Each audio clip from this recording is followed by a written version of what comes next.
स्वामी स्त्री संपर्क को मजबूत करने को हेले परस्पर को समय और सम्मान देवा उचित। कहानी टी को थरे पूरा निश्चिंत शुणी नियंतु। तमर बारंबार बांती होतिला, प्लेटलेट कमी जाइतिला। भगवान को धन्यवाद, जा हेउ पिला माने ठीक समय रे तमको हॉस्पिटल नहीं आसिले, नहले कौन हेई थांता। ड्यूटी रे थिबा डॉक्टर कहूथिले आउ मो आड़े कड़ा नजर रे चाहिथिले। मु निजको एका आउ निसहाय मने करुथिली। तमे केबे निजर रोग दुख कष्ट जंत्रणा को मो सामने रे देखैन कि तम काम रे अवहेला करिन। सेथिपाई मु भाबिली सब किछि ठीक चलीची। बाहाघर परे तमे जो तमर स्वप्न को हाथ मुठारे रखिबार चिंताधारा रखुथिल, से सब को मु तमर पिलालियामी भाबुथिली। केबे भी मु तमको तम स्वप्नर दुनिया रे उड़ी बुलिबारे साथ देलिनी। तमे घर हेउ किंबा बाहरर सब दायित्व निज हाथ को नहीं जाइथिल। फलरे मु आरामदायक हेई गली। चा पोशाक खाइबा सबु किछि तमे मो हाथ को बढ़ाई देउथिल। आउ ऑफिस रु फेरिबा परे तम हाथ तियारी चा कपटे पी देई मु बाहरी पड़ुथिली सांग मानक सह खटी करिबाकू। से दिन मते जर हेइथिला। तमे दिन तमाम मो पाखे रही मोर सेवा करिथिल। आउ मो सह किछि समय बितेई परिबार सुजोग पाई खुशी थिल। किंतु मो जर टिके छाड़िबारु मु पुणी थरे ऑफिस बाहरी पड़िथिली। आउ तमे बहुत दुखी हेई जाइथिल। एबे भी तम उदास चेहरा मोर मन अछि।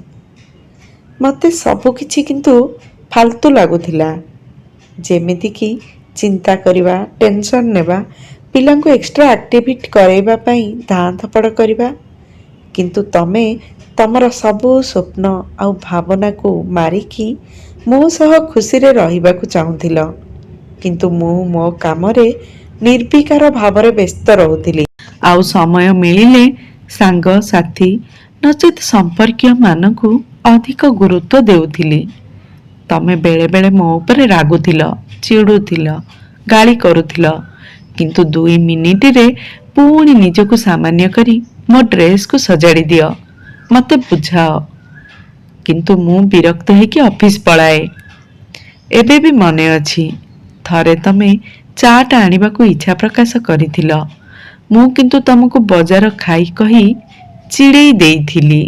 आउ से दिनठू तमे मते आउ केबे किछि आनिबा को कहिन।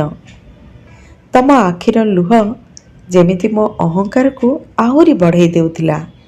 मु भाबुथिली स्त्री माने कांदिकी पुरुष को डराइबा को चेष्टा करती, पुरुष को दुर्बल करदेवा को चेष्टा करती। किंतु मु केबे फसिबिनी। तमे किंतु तम निष्काम कर्तव्यर परिणाम स्वरूप पिलामानक भल पाइबा पाइल। से माने तम सह अधिक जोड़ी हेई गले। आमर 2 पुओ, 2 जन जाक भल पढ़ंती। जेतेबेले मेडाल आणंती प्रथमे तमको देखौथिले। घर लोक मध्य तम उपरे खुशी थिले। मो निष्ठुरता को भूलिबा पई तमे बेले बेले सांग मानक सह टिके बुलाबुली करबा को गले मु सह्य करू नथिली। कारण मु अजथा समय आउ टंकार अपचय को पसंद करू नथिली। एहार परिणाम मु एबे वृद्धा अवस्था रे एका आउ तिरस्कार अनुभव करूची। किंतु तमे पिला मानक सह जोड़ी हेई रहिच, आउ पिला माने तम सह जोड़ी हेई रहिचंती। सेमानकर सुख सुविधा तम सह आलोचना करुचंती। तथापि तमे मो प्रति केबे हेले अवहेला करिन। किंतु अतीत आउ एब भितरे केवल परिवर्तन एतिकी हेछि जे तमे सेतबेले मोर सान्निध्य आशा करुथिल, मु देउनथिली। आउ एबे मु तमर सान्निध्य समय आशा करुची, किंतु पाउनी। एबे पिला माने चाकरी करि सारिलेणी, निज निज काम रे से माने खुशी अछंती। किंतु ତମେ ମୋ ଅବହେଳାରେ ଏତେ ଭାଙ୍ଗି ପଡ଼ିଛ ମୁଁ ଆଜି ବୁଝିପାରୁଛି। 3 ଦିନ ହେଲା ତମ ଦେହରେ ଜ୍ୱର, ହେଲେ ମୋତେ ଜଣା ନାହିଁ। ପୁଅ ରବିବାର ଦିନ ଘରକୁ ଆସିବାରୁ ତମକୁ ନେଇ ହସ୍ପିଟାଲରେ ଆଡ଼ମିଟ୍ କରେଇଲା।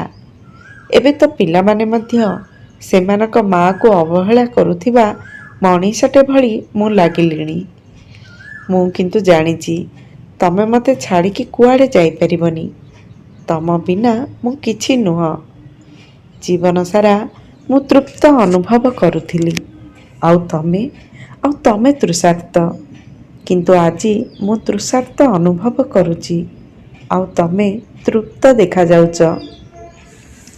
ପ୍ରିୟ ପାଠକ ବନ୍ଧୁ, ସମୟ ଥାଉ ଥାଉ ନିଜ ଜୀବନ ସାଥୀକୁ ଭଲ ପାଇବା ଦିଅନ୍ତୁ, ସ୍ନେହ ସମ୍ମାନ ଦିଅନ୍ତୁ। ନଚେତ୍ ବିତି ଯାଇଥିବା ସମୟ ଆଉ ଫେରିବନି। ଆଶା କରୁଛି କାହାଣୀଟି ଆପଣମାନଙ୍କ ହୃଦୟକୁ ନିଶ୍ଚିନ୍ତ ଛୁଇଁଥିବ। ଧନ୍ୟବାଦ।